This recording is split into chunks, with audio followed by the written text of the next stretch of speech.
Hi, everybody. Hello, I'm Ryan. I'm Bethany. And we are Ryan and Bethany Board Game Reviews. And today we have a top 10 for you. Yes. This is our, it's excited. I like doing top 10s.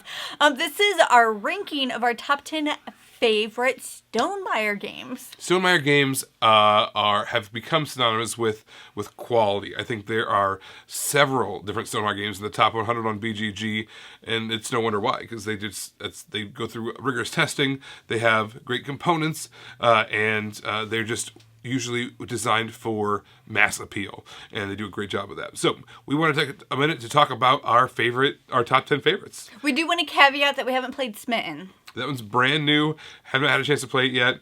If it's absolutely wonderful, we'll make sure that we play it and tell you guys about it. Yeah. In a separate review. But unfortunately, that will not be listed in this one. Also, we're not going to talk about expansions, listing them separately. For instance. But we might talk about some expansions within talking about the other games. Yeah. So I'm going to kick it off because, ladies first. And my number 10 is Scythe. And I know you're out there and you're like, what?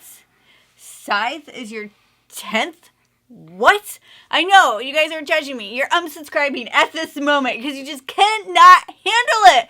But even though this game is great, it has this alternative history about it, and the artwork is wonderful, and the board is huge and expansive, and the pieces are great. Sometimes I would just get frustrated while playing the game. So in this game, you have these actions that you can take, and essentially when you're at one action, you can't take that action again the next turn. And so you're trying to build all this stuff. You're trying to build your, build the places that you're out on the board. You're trying to build your mechs. You're just trying to basically build your engine. You're trying to build your army. You're trying to be the most popular, all of this stuff. So my number 10 I want to talk about is Tapestry. Tapestry, when it first came out, people liked it. They played a lot of it. But what they found, unfortunately, was that some of the factions, some of the player abilities were not entirely balanced, or at least they perceived that they weren't balanced right. And so they had to go back to the drawing board, rebalance these factions, and kind of redo that. Yeah. When I first played this game, it was before the rebalancing, and so unfortunately that was my experience, and it was a negative one. But it had such great pieces. This could have been a very simple tile game with flat pieces. No, they made these fantastic buildings, three-dimensional, painted. It looks fantastic. But it plays up to 5 players. I do not recommend it at 5. It drags and drags and drags, in my opinion. And again, that might change with the rebalancing of it, but so that's why Tapestry is my number 10 spot, and a lot of cool things about it, but my playthroughs of it have been lacking. Yeah. My number 9 is Rolling Realms. This is a cute little fun roll and write game. One of the things that's really fun about it is all the cards that determine what you're doing on your board are actually inspired from the different Stonemaier games, and when you've played them you can see why that has to do with that. Like one of them has to do with a lot of apples and stuff, and my little size, and it's just really adorable. And so you can see the connection between all the different cards and the stuff that you're doing on the board through the other Stonemaier games. So I really like that they're able to connect that to themselves. All right, so my number 9 is Between Two Cities. The reason it's called that is because what you're doing is you are building cities with the person to your left and the person to your right. There's a city between you on either side. So you yourself are between these two cities. What's really fun about this is as you're building them up, at the end of the game, your score is going to be whatever out of those two cities scores the lesser amount of points. So if you spend all your time on one side getting it to 100 points, and this side over here you don't spend any time at all, and you kind of put the worst tiles on this one, you're only going to be like 30 points. Yeah. Well, guess what? Your overall score is 30 points. So you want to try to make it so that both of your cities are building up equally. I think it's a really cool system. But I wonder, is there more you can do with that kind of scoring system? Yeah, there is. We'll get to that in a moment. So my number 8 is Charterstone, and this is Stonemeier's legacy game. So this is a game that as you're playing it, the game changes as you're playing it. You're adding things permanently to the rules and to the board, so it changes what you're able to do. Charterstone is probably the only legacy game.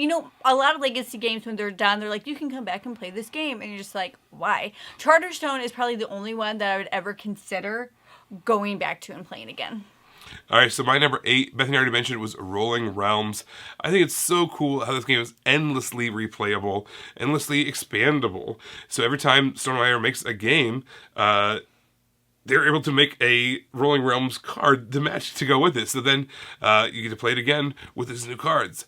And even the order in which you play them matters. So even if you just take out 3 cards, Scythe, Wingspan, and Tapestry, right, and you play them in one order, you're going to get one experience. But if you play them in a different order, it's going to work out differently because you have different... first of all, the die results are different because it's all based off of rolling these 2 dice and whatever you gather with those resources. But also, it changes the kind of the paths that you take. So I think this is a really, really fun roll and write game. I'm not a huge roll and write fan, and this is the kind of one of those games that made it seem like, okay, there's something here. And on top of that, this is a very game that's very zoomable. So if you wanted to play this with some people who are away from you physically, you can do that very easily with Zoom playing this game.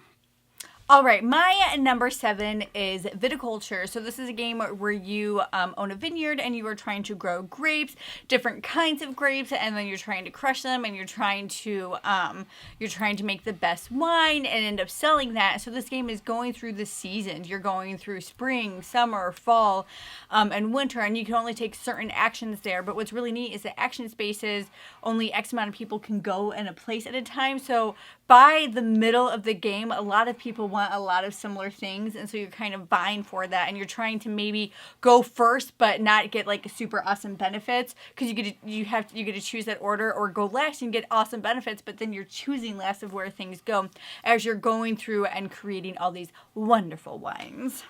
All right, so my number 7 is a game called Wingspan. Have you ever heard of that? I don't know if I have. I mean, I've seen that at like the zoo, where like you stand there and you see what you are. Right? So I have a very big wingspan, by the way. Yes, you do. Like a condor. I don't know if that's the biggest wingspan or not. I made that up. What is the biggest wingspan? Let us know in the comments below.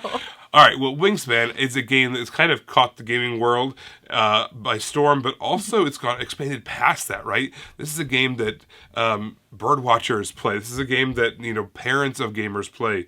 This is kind of, it's extremely accessible. It is a engine building style game, but the engine building itself is kind of so peaceful and passive that it doesn't feel like you really have to work that hard towards it.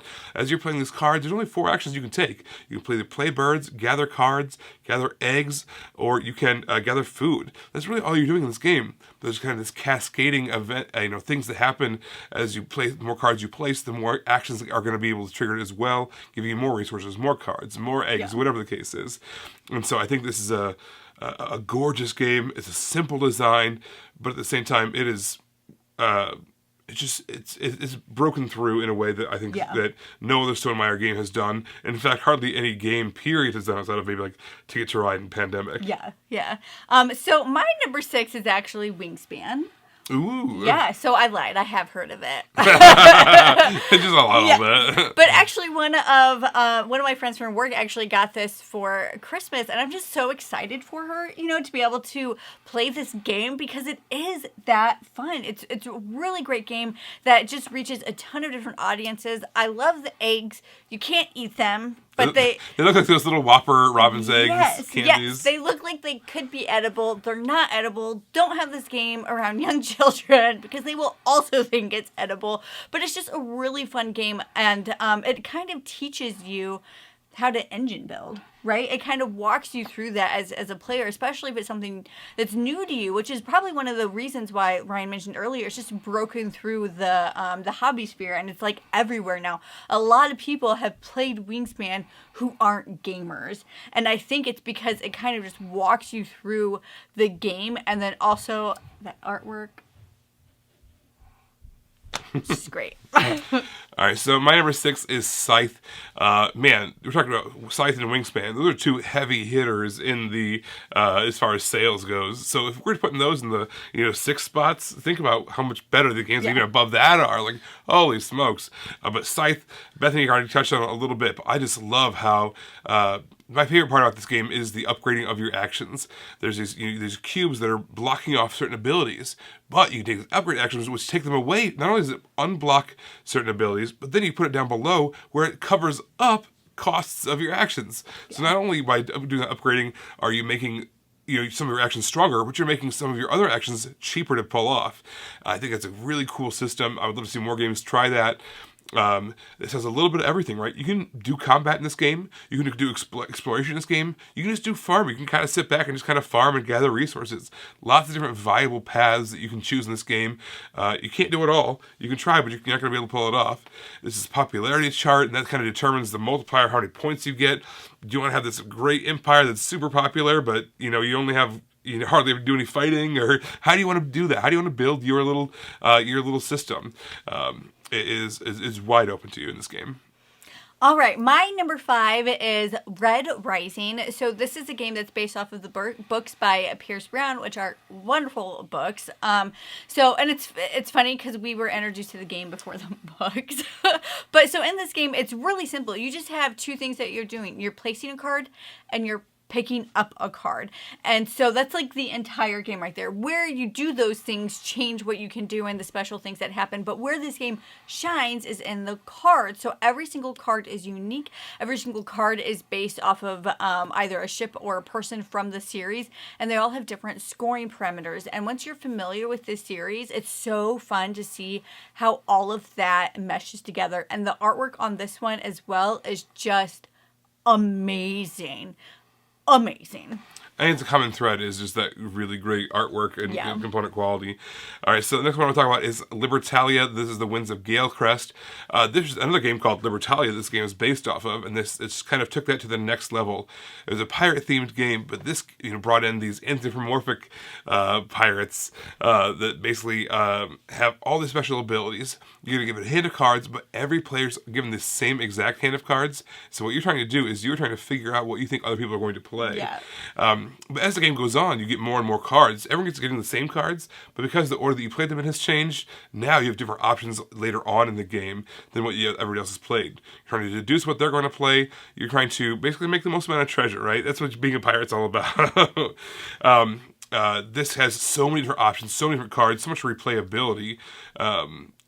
Even cards themselves, there's only so many cards, but the order in which you get them and what other cards they're paired with in your hand changes how valuable they are. So it's a really interesting to kind of see how you can kind of capitalize on taking advantage of those different scenarios. And it's got great components, the treasure chests that keep track of your score. Just so great. It's very cute. My number 4 is Pendulum, and this game, I really like it, but it also makes me really sad because when it came out, it just did not get the love that I thought it should have gotten.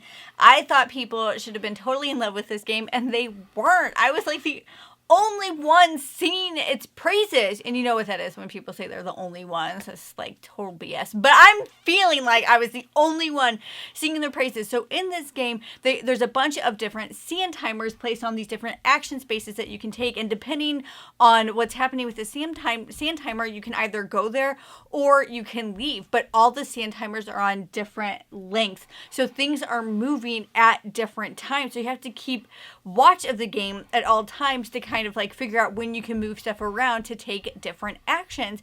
And I loved that aspect of the game. The reason why I didn't understand why it got so much hate is because if that stressed you out, didn't stress me out because I was looking forward to you making mistakes so I could capitalize on that. It didn't stress me out for that reason.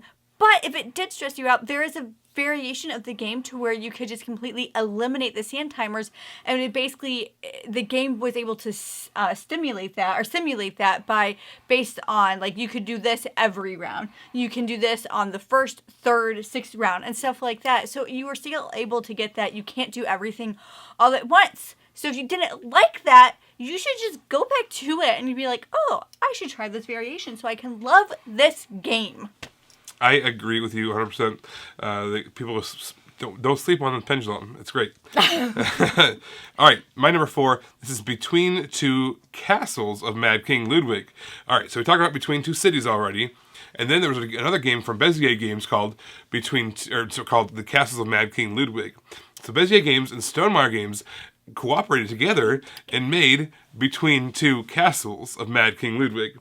this game's basically the same exact system as between two cities, where you're building up something with the person on your left, person on your right, and the scoring was the same way. Whichever was the lower of the two was your actual personal score. But it combined a lot of the scoring elements of the adjacency and all the cool things that the Castles of Mad King Ludwig did, and we love that game. So this is a game that we ended up actually, I think, replacing between two cities with, because it's just the same thing, but even in a stronger, cooler way. There's just so much variety of tiles, so many cool ways that you can advance your score, lots of different things to try out. There's an expansion that gave you even more options, and we just love it. And the setup is a breeze, teardown is a breeze, it's just stacks of tiles. Yeah. Stacks and stacks of tiles. Easy. So easy. It's great. My number 3 is My Little Scythe, and this is the kid-friendly version of Scythe. So there's not nearly as much, but it really is like the same game, just boiled down to its core essentials.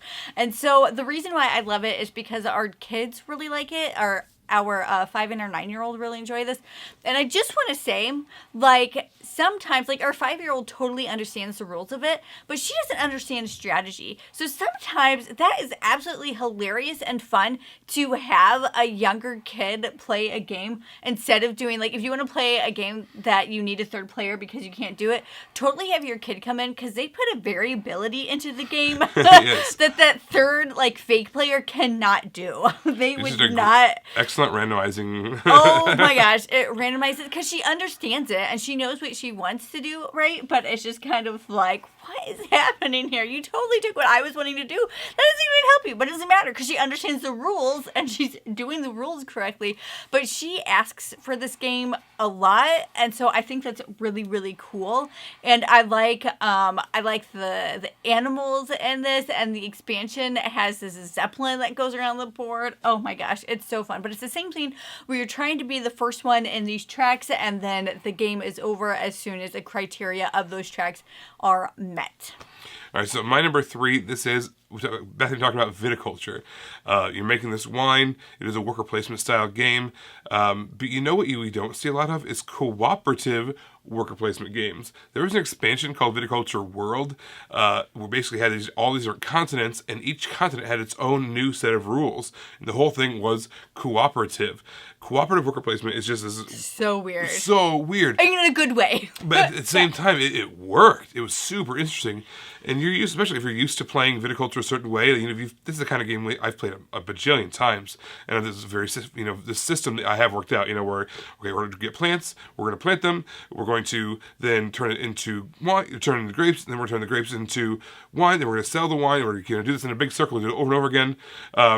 But you can't necessarily do things the same old way in the cooperative version, because now you're kind of competing with the board instead of with each other, and so you want to help each other. Like, okay, what do you need? Okay, so I need to make sure I harvest this round, but there's only one harvest spot, so what are we going to do about that? Okay, how about you harvest?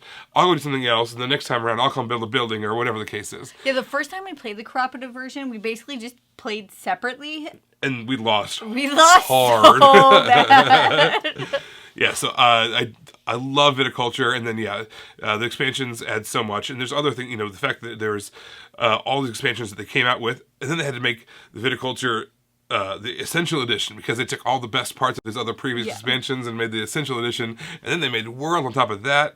Oh my gosh, you could play viticulture over and over again and see a different iteration of the game every time. All right, my number 2 is Libertalia, as Ryan mentioned earlier. He did a great job explaining it. But one of the things that I just think is so much fun with this game is it's not a party game, right? It's not even close to being a party game, but you get those party game feels of the stuff that's happening, of the backstabbing that happens, of like you think something's going to happen, but then somebody cuts you to it, and you do like squeal and laugh at this game because it's just so hilarious how those things happen without it being a party game at all, because it's not, but it just gives you those same feels about that. And so I just think that is so cool that you have this game that can give you like the best of both worlds, the strategy with the party game. All right, so my number 2 I want to talk about is Charterstone. Bethany mentioned about this legacy game. We love legacy games, and most of the ones that we've played have been these big thematic things that have, these big emotional payoffs, or these big, thematic payoffs, or whatever the case is. And a lot of times they're cooperative.